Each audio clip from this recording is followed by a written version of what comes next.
especially and like just like mainly like discussion based kind of. So yeah. Right. Like, What do you think the biggest cultural shock is that you see your newcomers face when they come to the island first? Well, that's a double-barreled, fully loaded question. All right.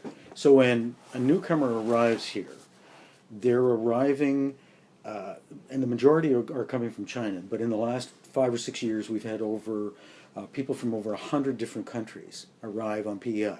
That's a lot of different cultures coming together in a place that was pretty much a monoculture. Do you know what I mean by a monoculture? A single Very white culture. Yeah. Red hair, white skin, you know, and sure there's been some mix, but really it's been it's a culture shock for both sides. As you can appreciate. But they newcomers arrive here at first with really high hopes. They've come to the promised land. Canada is a place, it's a destination of choice. They see this as a land of opportunity, a land where they can, because many of these people are coming from places where it's a police state or it's a dictatorship. They have very few individual freedoms, and they have, like voting in a free election is a new concept for them.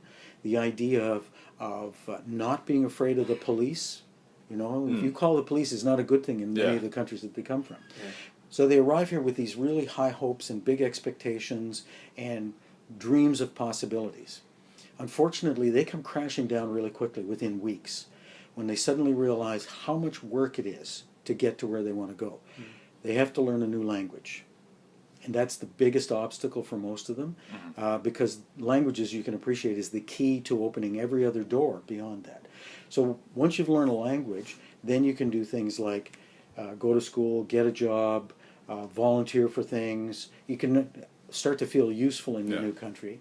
But the third piece, which is the hardest of all, is the social inclusion that's necessary. So those three things: language, jobs or employment, or own a business or volunteering, and then the third piece of feeling like you're included in part of completely different from what I said. But a lot of times it's, you know, it's people sitting in separate groups. There's the popular kids, there's the jocks, there's the geeks, and it's the kids who are prepared to step outside of their comfort zone.